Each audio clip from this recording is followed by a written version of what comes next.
প্রিয় নবীর জন্মের দিন সোমবার সুবহে সাদিকের সময় বিবি আমেনা ঘরের মধ্যে সম্পূর্ণ একা ছিলেন।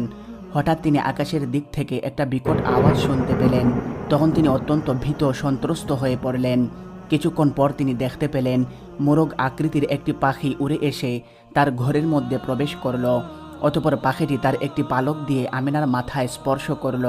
ফলে তৎক্ষণাৎ আমেনার অন্তর থেকে সমস্ত ভয় ভীতি দূর হয়ে যায় এবং তিনি বেশ আনন্দ ও আরাম বোধ করতে লাগলেন। তখন পাখিটি কিছু মিষ্টি জাতীয় খাদ্য আমেনার মুখে তুলে দিল। অতঃপর পাখিটি পুনরায় আকাশের দিকে উড়ে চলে গেল। পাখিটি চলে যাওয়ার পর হঠাৎ একজন সুন্দর যুবক আমেনার ঘরে হাজির হলেন। তার হাতে ছিল একটি শরবতের গ্লাস। যুবকটি বিবি আমেনাকে বলল, হে আমেনা, আপনি এই শরবতটি পান করুন।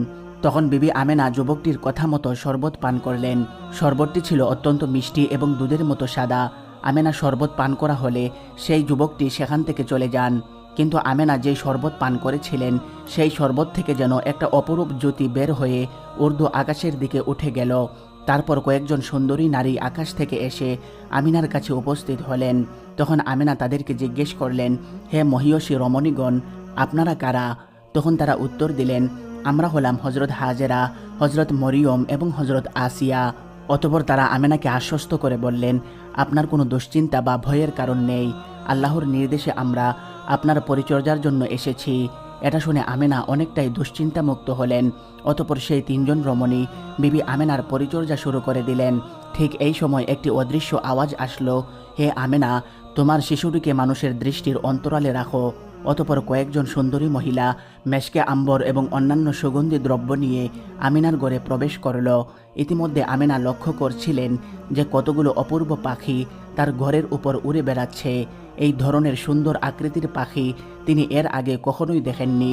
এই দৃশ্যগুলো দেখে আমেনার চোখ জুড়িয়ে গেল। অতঃপর এই সুন্দর মনোরম অবস্থার মধ্যে ভূমিষ্ঠ হলেন হজরত মুহাম্মদ সাল্লাল্লাহু আলাইহি ওয়াসাল্লাম।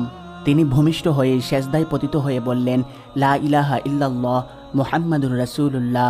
শিশু হজরত মুহাম্মদ সাল্লাল্লাহু আলাইহি ওয়াসাল্লাম ভূমিষ্ঠ হওয়ার পর তার দেহের আলোতে আমেনার প্রদীপহীন গড়টি এতটাই আলোকিত হয়ে গেল যে গড়ের মেঝেতে পতিত সূচ পর্যন্ত সেই আলোতে তুলে নেওয়া যেত।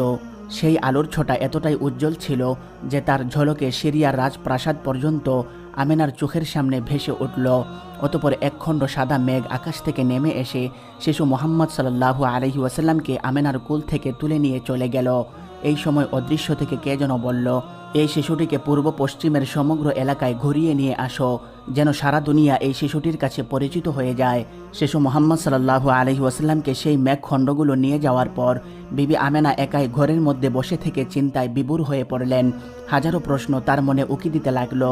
কিছুক্ষণ পর সেই সাদা মেঘখণ্ড ফিরে এসে শিশু মুহাম্মদ সাল্লাল্লাহু আলাইহি ওয়াসাল্লামকে আবার আমেনার কোলে ফিরিয়ে দিয়ে চলে গেল। বিবি আমেনা তখন দেখলেন সূর্যলোকের মতো সুন্দর চেহারা বিশিষ্ট তিনজন লোক এসে আমেনার কাছে দাঁড়ালেন। তাদের একজনের হাতে ছিল একটি স্বর্ণের লোটা, আরেকজনের হাতে ছিল এক টুকরো রেশমি কাপড়ে আবৃত আংটি, আর অন্যজনের হাতে ছিল একখণ্ড সুন্দর পশমি কাপড়। তাদের মধ্যে থাকা প্রথম ব্যক্তিটি আমেনার কোল থেকে শিশু মুহাম্মদ সাল্লাল্লাহু আলাইহি ওয়াসাল্লামকে নিয়ে লোটার পানি দিয়ে গোসল করালো। দ্বিতীয় ব্যক্তি রেশমের কাপড়ের ভিতর থেকে আংটিটা বের করে তার দুই কাঁধের মাঝখানে একটি ছাপ দিয়ে দিল। অতঃপর তৃতীয় ব্যক্তি তার হাতে রাখা পশমি কাপড়ে পেঁচিয়ে শিশু মুহাম্মদ সাল্লাল্লাহু আলাইহি ওয়াসাল্লামকে আবার আমেনার কোলে ফিরিয়ে দিলেন। অতঃপর তৃতীয় ব্যক্তিটি শিশু মুহাম্মদ সাল্লাল্লাহু আলাইহি ওয়াসাল্লামের কানে কানে কি যেন বলল, কিন্তু বিবি আমেনা তার সব কথা বুঝতে পারলেন না। তবে যা বুঝতে পেরেছিলেন তা হলো, হে আল্লাহর রাসূল,